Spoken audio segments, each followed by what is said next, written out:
Pronto, como eu tinha falado, a gente vai começar de fato o livro 2 de vocês.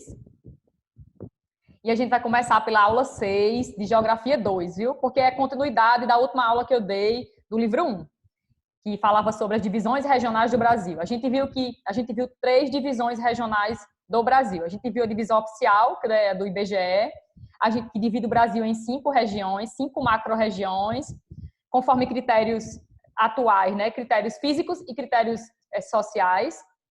Aí a gente viu a divisão de Pedro Pinchas Geyser, que é essa daqui. No caso, essa aula é só sobre a divisão dele. Professora, por que uma aula inteira só sobre os complexos regionais?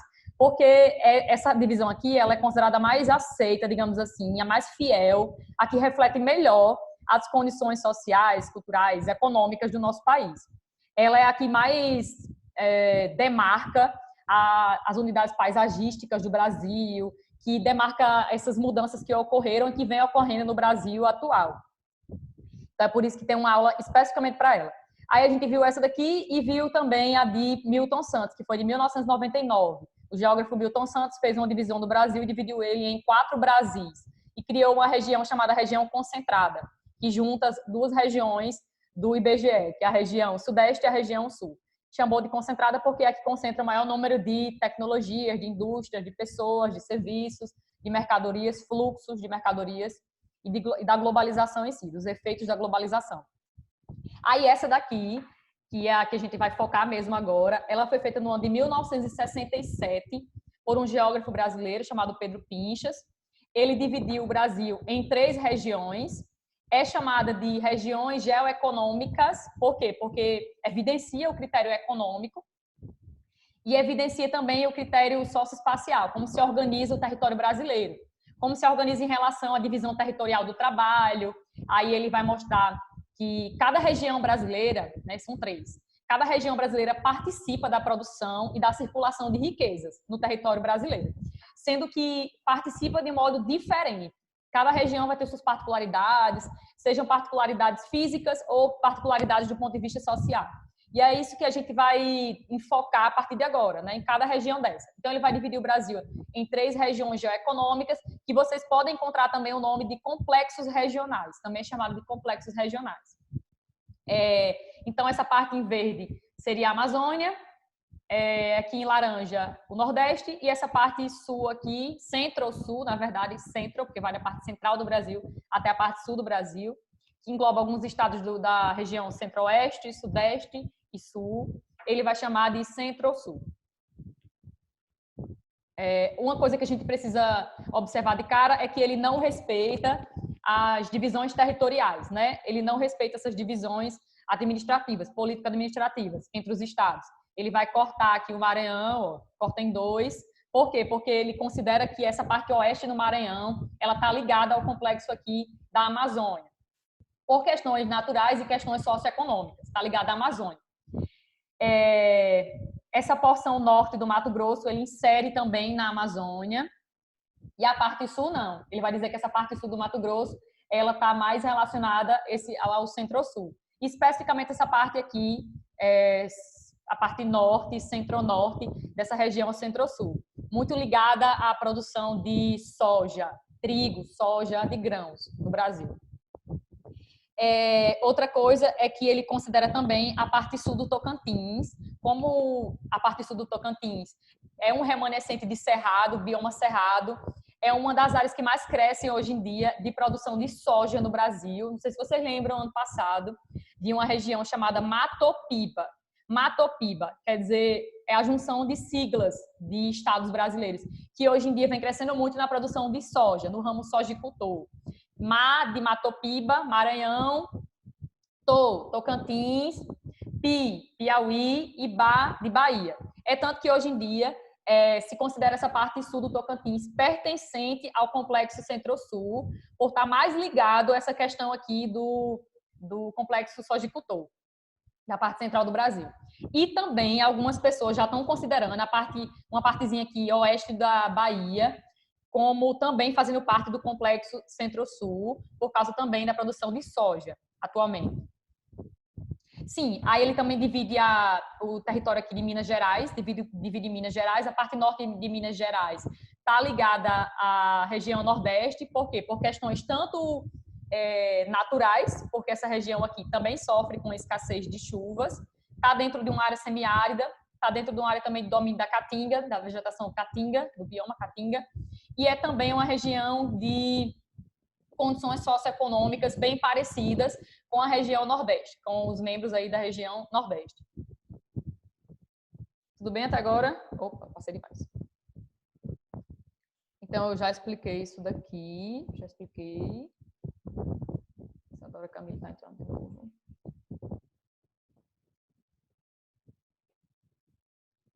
Agora a gente vai falar um pouquinho sobre cada complexo, certo? O complexo amazônico, o complexo Nordeste e o complexo Centro-Sul. Vamos começar com a Amazônia. Eu estou na página 188 do livro de vocês, para quem quiser se orientar aí. Então, o complexo Amazônia compreende 58%. Oi. Não é 202, não? Ixi, eu estou com um livro aqui de 188. Mas o livro que eu estou é o livro do ano passado. Perdão aí, eu não recebi. É a 202, é o começo da aula 100. Ai, ainda bem que vocês estão me dizendo. 200 e quanto? E 2. 2, tá. Quem quiser se orientar é 202. Eu não recebi ainda o livro novo, não fui na escola. Mas eu tenho um livro do ano passado que é mais ou menos a mesma coisa. Sim, vamos lá. Então, o Complexo Amazônia, ele compreende 58% do território brasileiro. Ah, professor, então quer dizer que esse complexo aqui, ele é o maior complexo em nível de território. Exatamente, o nível de território é o maior. É uma região que abrange a Amazônia Legal. Oxe, o que é a Amazônia Legal, professora? A Amazônia Legal não é a Amazônia inteira, não? Não. A Amazônia inteira, se eu for considerar a Amazônia inteira como sendo parte desse complexo, eu vou ter que pegar território aqui de 8 países, porque a Amazônia é uma área que abrange a floresta amazônica, ela abrange uma área de 9 países, né? Mas a Amazônia Legal se refere a quê? A toda essa porção aqui, que pega a maior parte dos estados do norte, daquela divisão do IBGE, com exceção de quê? Com exceção aqui do Mato Grosso, né? Mato Grosso, que faz parte do Centro-Oeste, mas entra dentro do Complexo Amazônia, e do Oeste do Maranhão, que o Maranhão é um estado que pertence à região Nordeste, naquele do IBGE, mas que aqui vai fazer parte da Amazônia Legal. Ou seja, tanto o Oeste do Maranhão quanto essa parte norte do Mato Grosso vai estar inserida com condições muito semelhantes à Amazônia, nessa região aí da Amazônia brasileira. Tanto condições naturais quanto condições socioeconômicas. Por isso que vai fazer parte da Amazônia Legal. A integração econômica dessa região ao restante do país ocorreu a partir da década de 1970. Professora, a partir da década de 1970, então quer dizer que é na época da ditadura militar, né? Exatamente.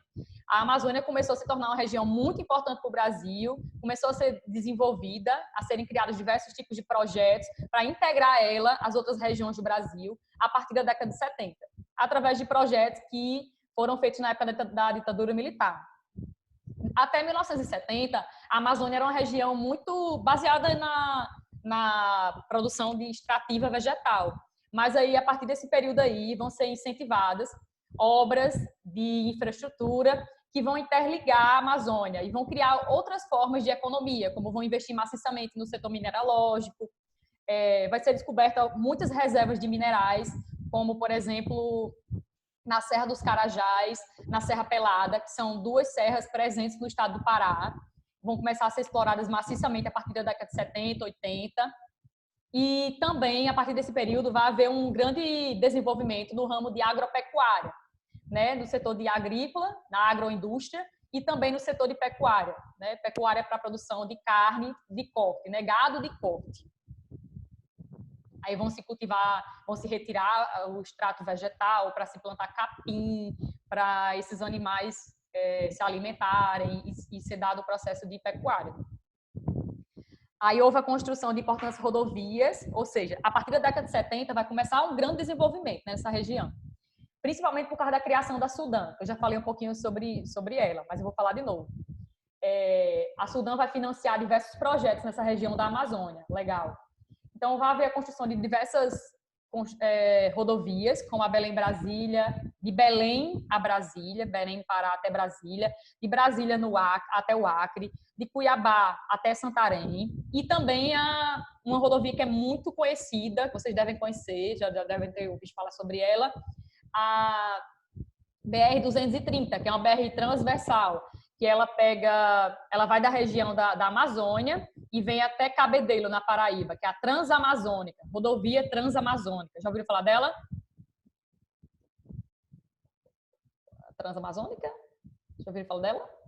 Já, você já falou. Pronto. Então, essa rodovia também vai ser feita nesse período aí da ditadura militar e visa o quê? Visa integrar essa região ao restante do país. Olha aqui. Rodovia, BR-230, Transamazônica. Detalhe, essa obra ela é milionária, gastaram muito dinheiro nela e até hoje não foi concretizada.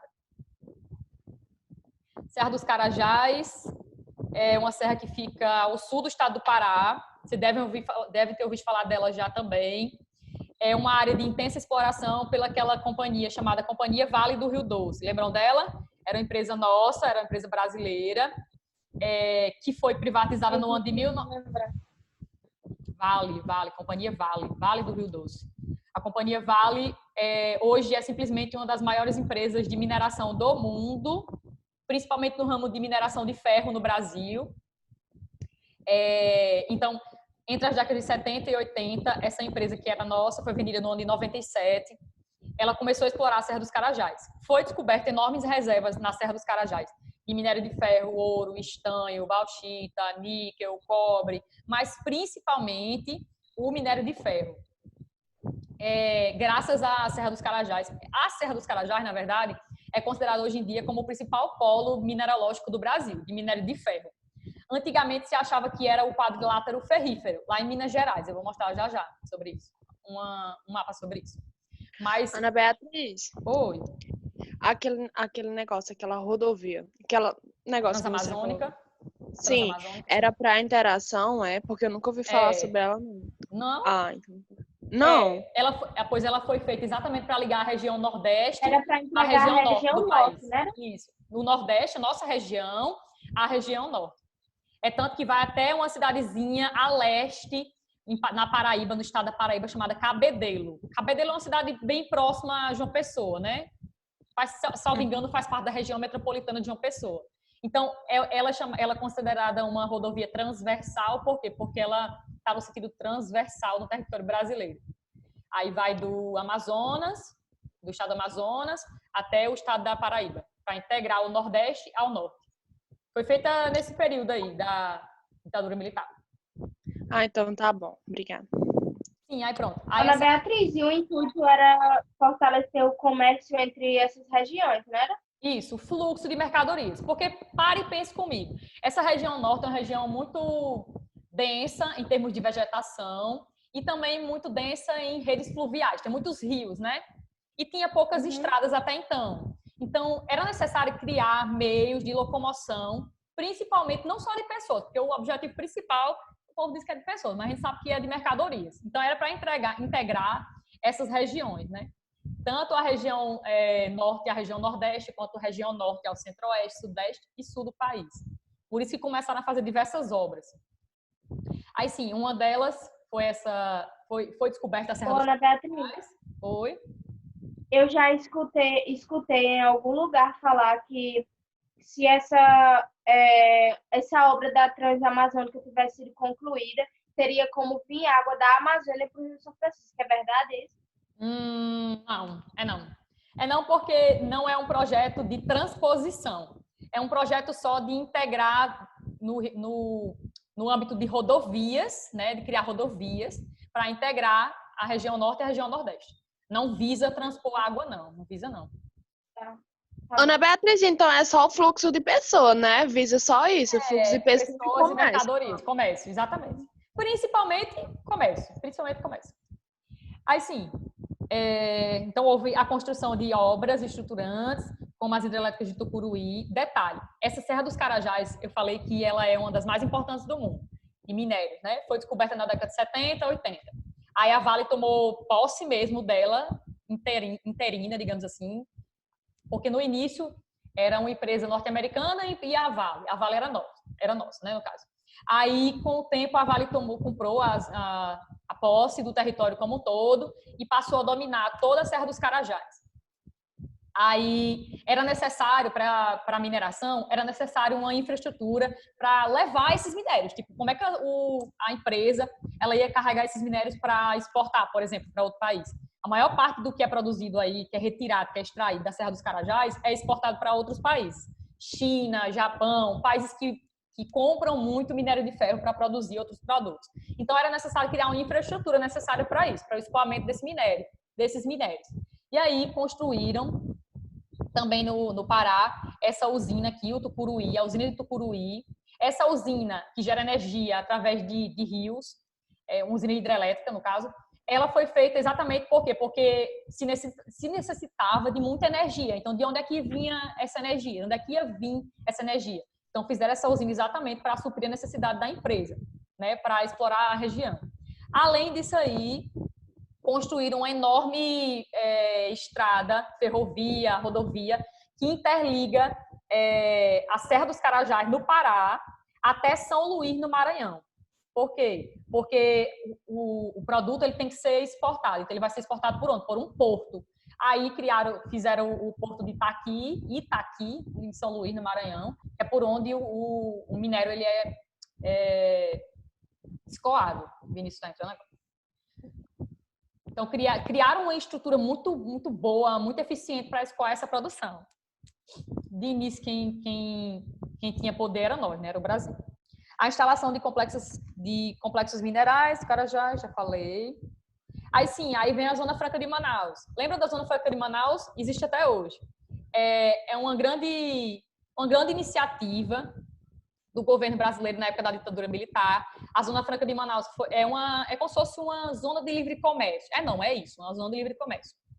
Foi criada uma infraestrutura para se implantarem indústrias de todo o Brasil ou indústrias que vêm de fora e se instalam na Zona Franca de Manaus.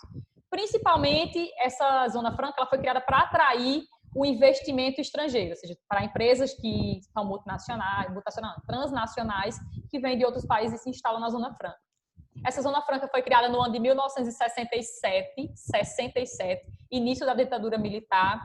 Teve o apoio maciço da Sudam, investimento da Sudam, a Superintendência para o Desenvolvimento da Amazônia.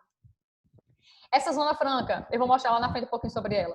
Ela funciona como uma área de montagem de produtos. Então, professora, existem várias indústrias atuando lá, cerca de 600 indústrias, mas são indústrias que montam produtos. Então, são fabricados lá motos, computadores, produtos eletrônicos no geral, eletroeletrônicos, celulares, enfim, muitas coisas são produzidas lá, mas são montadas. Aí, como a Zona Franca de Manaus foi criada com isenção de imposto, tipo, a empresa que se instala lá, ela tem isenção de imposto para importação. Então, tipo, ela pode comprar as peças de fora, chega lá com isenção de imposto, perfeito para ela, ela monta o produto e exporta novamente. Ou para o território brasileiro, ou para dentro do Brasil, ou para outros países que, basicamente, a produção para outros países, a maior parte da produção. E é isso. Já mostro um pouquinho mais sobre ela. Aí, muitos dos investimentos ocorridos na região foram resultados de incentivos fiscais. Aí eu vou mostrar aqui. Incentivo fiscal de quem? Do governo, obviamente, mas através de uma instituição. O governo investiu maciçamente a partir da década de 70 na região Amazônia, mas investiu através de uma instituição chamada Sudam. Lembram? Superintendência para o Desenvolvimento da Amazônia. Quando o Sudeste se tornou a principal região do Brasil, sobretudo na metade do século XX, quando São Paulo, Rio de Janeiro, aquela região ali das duas grandes metrópoles nacionais brasileiras, se tornaram a principal região do Brasil, então era necessário desenvolver as outras regiões do Brasil. Aí o que é que fizeram? Né? Começaram a criar superintendências para o desenvolvimento das regiões no Brasil. Criaram para a Amazônia, criaram para o Centro-Oeste, criaram para o Nordeste, chamada Sudene, criaram para a região Sul, para desenvolver também as outras regiões brasileiras, já que o Sudeste já estava de vento em popa do seu processo industrial. Então, a Sudam foi criada no ano de 1966, com o objetivo de promover o desenvolvimento da Amazônia, legal, ou seja, toda aquela região que eu mostrei, também a porção oeste do Maranhão e a parte norte do Mato Grosso. Houveram diversas denúncias de corrupção dentro desse órgão, dizendo que a Sudam algumas pessoas que estavam inseridas dentro da Sudam estavam desviando dinheiro, estavam praticando corrupção. E aí a Sudã ela deixou de existir, ela foi extinta. No ano de 2001 ela foi extinta, 2001. E no ano de 2003, na época do governo de Lula, ela foi como é que eu posso dizer? Reinstalada. Ela foi reinstalada. Isso, foi reinstalada no ano de 2003. Mas só que hoje em dia ela não tem tanto poder quanto ela tinha antigamente. Aí sim, existem uns falatórios aí que a Sudã ela foi bom e foi ruim para a região da Amazônia. Porque ela foi boa e porque ela foi ruim ao mesmo tempo. Foi boa porque ela promoveu alguns projetos de infraestrutura, desenvolvimento econômico, que atraiu muitas pessoas para a região da Amazônia. Sim, beleza. Mas ela também, de certa forma, contribuiu para a exploração da Amazônia, como um todo. Exploração mineral, exploração vegetal, né? Com os projetos que ela criava, que ela financiava. Aí a gente vai falar um pouquinho aqui sobre a SUFRAMA. SUFRAMA é exatamente o quê? A Zona Franca de Manaus. SUFRAMA, Superintendência da Zona Franca de Manaus. Professora, essa Zona Franca de Manaus foi criada exatamente para promover o desenvolvimento econômico na capital do Amazonas, que é Manaus. Então, a gente vai ver que nos arredores de Manaus vão ser incentivadas a criação de empresas, né? Instalação de empresas e produção de produtos, principalmente para exportação. Sendo que essas empresas que vão se instalar lá, como eu já mencionei, são montadoras de produtos, montam produtos. Aí olha aqui como é interessante. Foi criado em 67, na época de Castelo Branco, o objetivo de promover o desenvolvimento regional com base na isenção ou redução de impostos sobre os produtos industriais, IPI. Também sobre imposto sobre circulação de mercadorias, ICMS, imposto sobre exportação e importação. Tá vendo? Então, as empresas que se instalam nessa região aí são empresas que se beneficiam de isenções de impostos. Ou seja, elas vão produzir um produto mais barato e vão lucrar cada vez mais por causa dessas regalias. Professora, por que o governo brasileiro fez... É tipo um incentivo fiscal? Incentivo fiscal, exatamente. Tipo, elas vão conseguir produzir mais barato porque elas não precisam pagar imposto sobre as peças que vêm de fora, que elas trazem de outros países para montar o produto. Então, o produto vai ser mais barato. Sendo que tem meio que um empecilhozinho. Professora, por que os produtos que a gente compra lá da Zona Franca de Manaus não são tão baratos, já que eles têm isenção de imposto, a empresa tem isenção de imposto? Geralmente eles são produtos caros, ou até no preço igual aos outros que são comprados no território brasileiro, porque os transportes, a via marítima, ou o meio que eles utilizam para transportar os produtos de lá, que são fabricados lá, torna o produto mais caro. O meio de transporte pode tornar um produto mais caro. E é isso que acontece na Zona Franca de Manaus. Aí, o que mais? Assim, olha, os benefícios fiscais, essas isenções de impostos, deveriam ser extintos em 2023, ou seja, daqui a 3 anos, deveria ser extinto. Porque começou em 67 e deveria durar até 2023. Era um projeto que tinha um final para acabar. Tipo assim, essas isenções de impostos tinham que acabar até 2023. Mas aí, na época de Dilma Rousseff, foi prorrogado essas isenções até o ano de 2073. Então, é perfeito. Quem quiser se instalar lá, a empresa que tiver condições de se instalar lá, perfeito, para ela.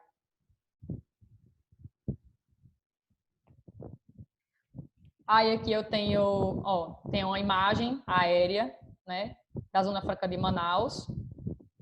E aqui uma mostrando a floresta amazônica, né? Densa, fechada, floresta equatorial, latifoliada, com folhas Ana grandes, Beatriz, largas. Oi. eu posso dizer que a Amazônia Legal é todo o território que pertence ao Brasil? É.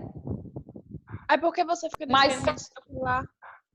Mas é porque se você for considerar a Amazônia no quesito do IBGE, a Amazônia no quesito IBGE, você vai considerar o oeste do Maranhão e vai considerar a parte norte do Mato Grosso? Não. Não. Por isso que foi criado o conceito de Amazônia Legal, porque engloba tanto o oeste do Maranhão, que não faz parte da Amazônia naquela classificação do IBGE, e faz parte também o norte do Mato Grosso. Entendeu? Mas a Amazônia Legal é toda brasileira, é totalmente brasileira. Não tem nada que não seja nossa, não. É só... Ei, Anabela. Oi. Pode falar, termine. É só um conceito criado para abranger melhor a região amazônica. Tanto o domínio natural quanto o domínio socioeconômico das áreas. Oi. Eu vi uma videoaula que tipo, o cara dizia que o solo da região amazônica, ele não era fértil, porque como chovia muito, aí é tipo uma lavagem, aí é verdade, ele é tipo autossustentável.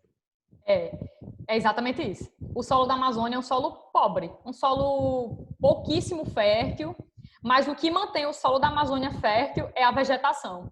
A vegetação e os restos de animais, né? Os animais que morrem, ele não é matéria orgânica ela corrobora Ana Beatriz, para enriquecer o solo de nutrientes. Então, o que mantém o solo da Amazônia fértil para o cultivo é a própria vegetação da Amazônia. Mas o solo em si da Amazônia é um solo infértil. Não é infértil, peraí, Ana Beatriz. É um solo pouco fértil. Por quê? Porque chove bastante, existe uma lavagem muito grande, ou seja, uma atividade erosiva é muito forte, porque chove muito. Mas se você parar para pensar, a própria vegetação, ela ajuda nessa questão da erosão. A erosão pluvial, que é da água, né?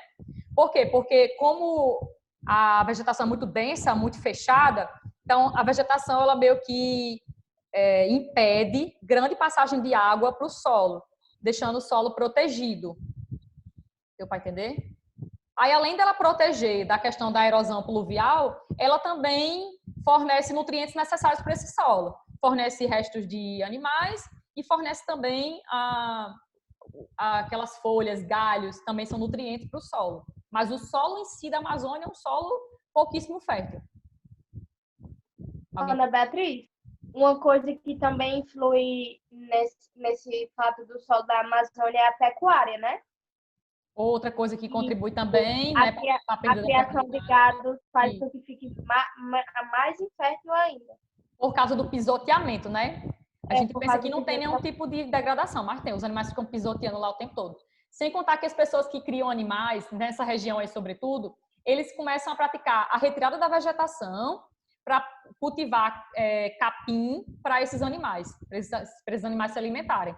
Ou seja, tem aí dois tipos de degradação, né? Eu tenho a degradação do pisoteamento dos animais e tenho a da retirada da vegetação, que protege esse solo contra a erosão e protege também de outras formas.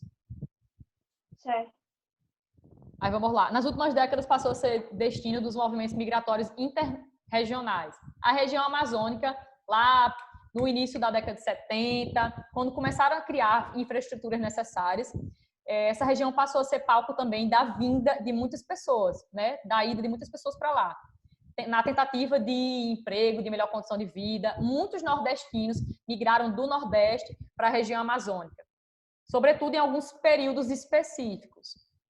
Na época do ciclo da borracha, né? Na época que começaram, na década de 70, na época da agropecuária, começaram a investir maciçamente na extração da madeira.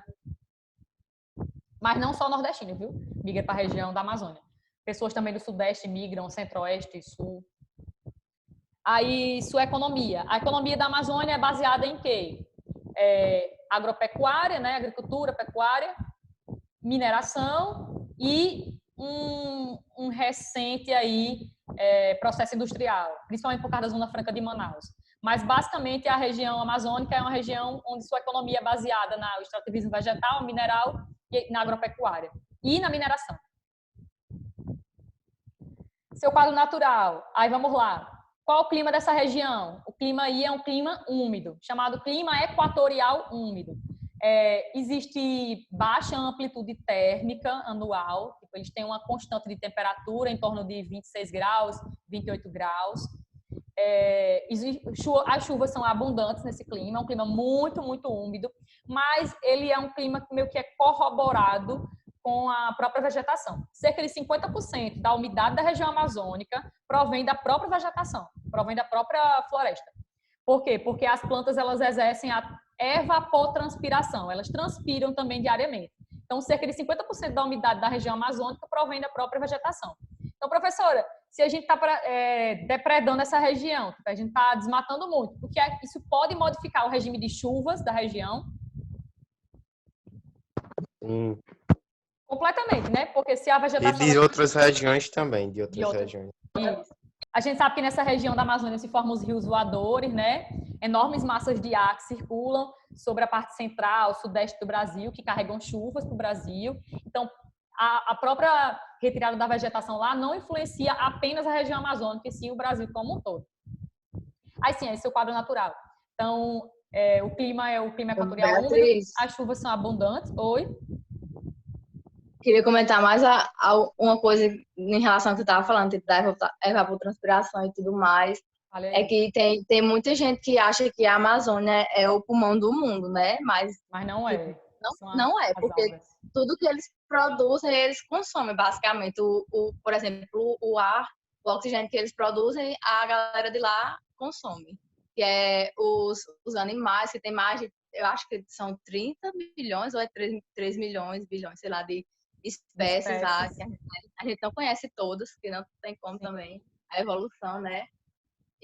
Mas o certo é dizer que o pulmão do mundo mesmo são os Os oceanos, né? Que oceanos. tem algas, As algas tem produzem muito mais bactérias. oxigênio do que até a floresta amazônica. É verdade, isso aí que você está É dizendo. Muito só verdade. isso. Eu vejo muitas pessoas dizendo que a Amazônia é o pulmão da Terra. Eu digo, gente, pelo amor de Deus, tá errado. Não é, tá errado. Exatamente. Aí sim, aí dentro do seu quadro natural, a gente está falando do clima equatorial úmido. Existe uma massa de ar que se forma sobre essa região, que é a MEC, massa equatorial continental. Vocês vão ver massas de ar ainda lá na frente.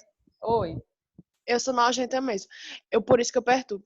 Deixa eu dizer, eu não entendi aquele negócio de chuva que você disse aí. Eu nunca escutei falar, não. Tipo, eu já ouvi falar, mas eu não sei o que é. Eu vi no simulado. Os rios voadores. Sim, é. Tá, vamos lá. Os rios voadores são massas de ar muito úmidas que se formam sobre a região amazônica, sobre a floresta amazônica. Professora, de onde vem essa massa de ar? De onde vem essa umidade dos rios voadores da Amazônia? É só da Amazônia? É só da floresta amazônica? Não. Uma parte dessa umidade provém do Oceano Atlântico, para você ver, porque o ar está em constante movimento, né? Os ventos são o ar em movimento. Então, tipo, boa parte dessa região amazônica também recebe ventos úmidos, carregados de umidade, provenientes do Oceano Atlântico. Chega até aquela região. Se junta com a umidade presente na região, que já é muita, né, por causa da floresta, das condições naturais que existem ali. Aí se formam enormes massas de ar, que a gente vai chamar de rios voadores. Professora, por que tem esse nome? Rios voadores. Rio porque a quantidade de água presente nessas nuvens é como se fosse imitando realmente um rio. Tipo, é muita água, muita umidade. Aí, professora, já que se forma nessa região amazônica, quer dizer que os rios voadores, eles predominam só nessa área? Não. Como o Vitor falou aí agorinha, boa parte das chuvas do centro-oeste ou até a região sudeste proveniente desses rios voadores, dessas massas de ar que se formam lá na Amazônia. Aí, ó, elas batem na Cordilheira dos Andes, esse vento, né, esses rios voadores, eles batem na Cordilheira dos Andes, que tem um relevo alto, montanhoso, bate e retorna para o Brasil, para a parte central, sudeste do país. Ana Beatriz, mas não vai perdendo sua eficiência, não? Tipo, não é eficiência a palavra certa, mas é porque, assim, dependendo... sua força, assim? Vai perdendo um pouco, porque cada massa de ar ela pode mudar a sua temperatura, sua pressão, suas condições, conforme ela se desloca. Mas não, como são enormes quantidades mesmo de umidade, embora ela perca um pouco o seu volume, mas não restringe o seu grande poder, não restringe de nenhuma forma.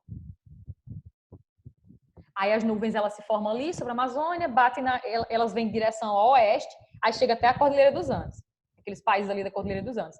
Aí, como o relevo ele meio que é um entrave, né? Ele é um entrave para a circulação dos ventos. Aí esses ventos eles mudam de direção, chega na Cordilheira, muda de direção, aí volta para o Brasil, carregando chuva para a parte centro-sul do país. Oi. Aí eu vi também que, tipo, o cara falava que nessa questão aí dos rios voadores, tipo, se ele tivesse mais, tipo, um volume maior, ele ainda conseguiria alcançar o Nordeste. Mas aí, quando chove nas regiões que